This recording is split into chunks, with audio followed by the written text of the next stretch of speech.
দ্বিতীয় বৈকুণ্ঠপুৰীলৈ পৰিণত হৈছে কলিয়াবৰ ভক্তিৰ ৰসৰ অমিয়া সুৰত বুৰ গৈছে চতিয়াল হাজাৰ কলিয়াবৰ পুৰণি ক্ষেত্ৰত অনুষ্ঠিত হৈছে ভাগৱত পাঠ দুদিনীয়া কাৰ্যসূচীৰে অনুষ্ঠিত একাদশ সংখ্যক ভাগৱত পাঠৰ অন্তিমটো দিন শনিবাৰে ভাগৱত পাঠৰ উদ্বোধন কৰে যুৱ নেতা সমাজকৰ্মী মণিমাধৱ মহন্তই শনিবাৰে ৰাতিপুৱা মুকলি কৰা হয় ভাগৱত শোভাযাত্ৰাত অংশগ্ৰহণ কৰে অগণন ভক্তই কলিয়াবৰ পুৰণি ক্ষেত্ৰলৈ এতিয়া ভক্তৰ সুত বোৱা পৰিলক্ষিত হৈছে বিশ্ব শান্তিৰ বাৰ্তা প্ৰেৰণ ভাতৃত্ববোধ একতাৰ মন জাগ্ৰত কৰাৰ মানসেৰে অনুষ্ঠিত কৰা হৈছে এই ভাগৱত পাঠ অনুষ্ঠান আমি আপোনালোকক কিছু দৃশ্যাংশ দেখুৱাই আছোঁ এনেদৰে দেখিবলৈ পোৱা গৈছে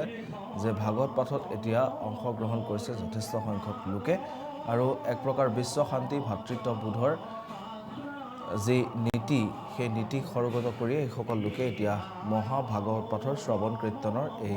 আয়োজন কৰিছে অনুষ্ঠানৰ আয়োজন কৰিছে আৰু একাদশবাৰ আয়োজন কৰিছে তেওঁলোকে এই অনুষ্ঠান আৰু এই অনুষ্ঠানত এতিয়া যথেষ্ট সংখ্যক লোকে ভাগৱতৰ শ্ৰৱণ কীৰ্তন কৰি তেওঁলোক উপকৃত হোৱাও দেখিবলৈ পোৱা গৈছে